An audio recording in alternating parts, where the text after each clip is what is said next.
I have this, I'm not sure if I'm like married to the idea, but I have this idea that youth is a good time. If you're ever going to be bullied, youth is probably the best time in your life to be bullied. And I would say that because everybody's coming from a common ground of ignorance, and everybody around you is kind of watching and learning how to socialize at the same time.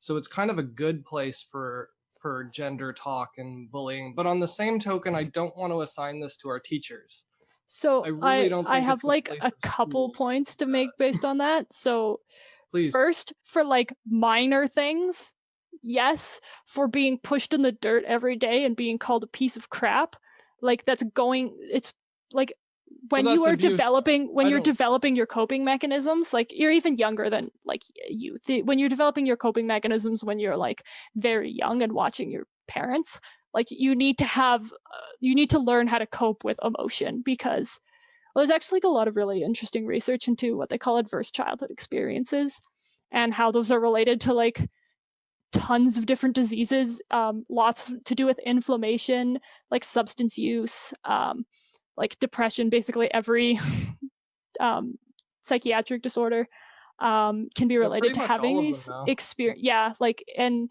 well, the really interesting thing is the link between depression and inflammation is like that like basically every inflammatory disease is comorbid with depression, which is really interesting. And depression is very frequently comorbid with bowel dysfunction, which is really interesting to me. Yes, yeah, definitely. And I think even things like rheumatoid arthritis and like multiple sclerosis are like very, very highly correlated as well. It's like it's part of the like basically when a person comes with like new multiple sclerosis, you like basically do an assessment for depression along with the diagnosis. Like it's just part of the process now. So I do want to clarify, I'm not talking about abuse. I'm talking just okay, like somebody being one-off comment, making a slight joke here and there. It is bullying, but I don't mean abuse, because nobody should endure abuse. Yes, I wanted to clarify that too as well. But like the thing is that kids are so easy to teach. They want to learn. Their brain is like made to learn. Whereas when you're an adult, you kind of get stuck in your ways. You can still change, but it's harder, right? And I hear that. Like you have plastic, like your brains are plastic. They can change. They can do different things, but it's harder. It's just more difficult. Whereas a kid, because I've already got a structure built into my brain, and I'm building onto that structure or within that structure. Yeah, like I've studied a lot of history and I've studied a lot of stuff, but if I want to go, every time I go and learn some coding, my brain's just like, why are you doing this to me? But I'm like, no, we need to learn this. But I still generally will push myself, although that enthusiasm for the unknown, because there's more unknown when you're a kid, definitely helps. Well, it's not just because I'm not a person that subscribes to, I'm old, so I can't learn technology. And I'm just like, well, my dad learned how to use a computer before I did, so I don't know what your excuse is. But yeah, it's just, that's what I mean, is you can, like, it's like languages are a really good idea. Like, you can, if your kid has like a Spanish nanny, your kid can learn Spanish like very quickly and easily. But the interesting thing if I start living with a Spanish person, I'm not going to pick up Spanish nearly as quickly.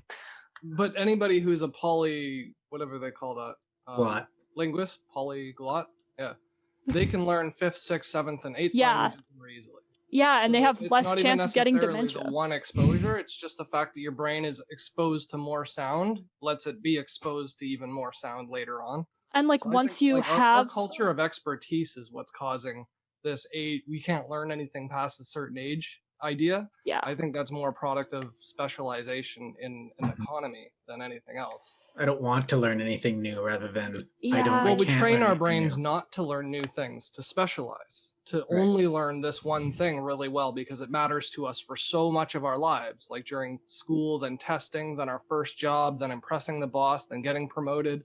It's like our brains are wired to the function that provides us the most reward, right? Well, if you hear something you don't like or agree with or understand, you feel bad. It's like, oh, I got to get back into what I know, that surety of the familiar. Yeah, plus, I don't get that. It invigorates me. Every time I hear something I don't expect, I get excited as if I was 5 years old again. Like, I just want to learn everything. Well, we've probably almost been conditioned by that, because we've kind of been in that liminal space ourselves, where you kind of not quite an outcast of society, but not really on the A team, where we've known that, like, and almost trained ourselves to be like, I need to get better and better and better. But then it became habit, and then it became pleasure to just find new different things that we could use, because we didn't really ever fall into a stride of this is what works, this is what gets the bread at home, so this is all I'm going to do, this is all I need to know, that's all I need, that's all I know. And we never really fell into that because, well, we couldn't. So that being said, Megan, what's your opinion on the youth's impressionability and how we should go about educating them on gender roles? Jordan liked that. So I just, it's difficult and it's complicated because there are, like, I strongly believe that we shouldn't teach kids things that we don't, as fact, that we don't know are fact, and that if things are ambiguous, we should be teaching that it's ambiguous. So we shouldn't say things like, there's a, like, sex planet there. I heard this, like, your sexuality is a universe and there's, like, planets, and it was just, like, completely overcomplicated and, like, felt like I was 14 and on Tumblr again. And, like, I don't think we should be teaching kids things that we don't know to be true. Like, we shouldn't say that sex and gender have no correlation, because that's not true. Most people that are born female with all the female structures are going to be happy being female. Most people. And so there's a correlation. It's not 100%. There is not an 100% correlation, but there is one, and we shouldn't deny that.